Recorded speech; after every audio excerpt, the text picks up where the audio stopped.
من ضمن الجنان اللي بواجهه في الشغلانه اللي انا شغالها دي عامه، انت لما بتخش تسالني على تفاصيل او اسعار او اشتراكات او ايا كان، انا اللي بكلمك، انا اللي برد عليك، مش سيلز.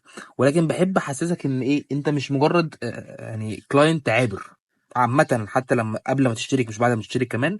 لا، بناديك باسمك وبتاع، وانت اسمك معروف طبعا، مش انت كاتبه في البايو بتاع الواتساب بتاعك. فانت بتخش تكلمني على الواتساب، فانت كاتب اسمك ايا كان، اسمك احمد مثلا.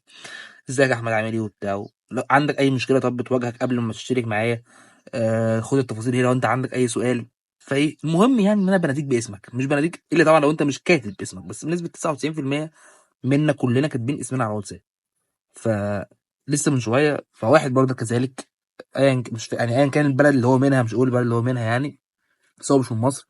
فدخل كلمني اسعار واشتراكات وبتاع. ازيك يا فلان، عامل ايه، اخبارك. هبعت لك التفاصيل حالا، ولو انت عندك اي سؤال او اي مشكله او بتاع بتواجهك او مش فاهمها من التفاصيل اللي بعتها لك، قول لي انا معاك يعني. تعرف اسمي منين؟ ويرن، يرن، يرن. عرفت اسمي منين؟ انت مين؟ تعرف اسمي منين؟ فاديني فرصه ارد عليك. قلت له سكرين شوت من الواتساب بتاعه اللي هو انت كاتب اسمك. انت بتفكرني؟ انا مش كاتب اسمي. انا مش هشترك مع حد ما عندوش ضمير.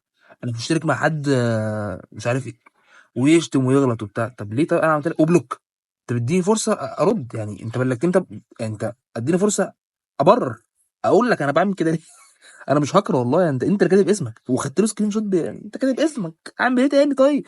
لا، انا مش هشترك مع حد ما عندوش ضمير. يا ابني انت فين الضمير؟ انت لسه جربت؟ انت لسه بتقول يا هادي، فين الضمير في الحوار؟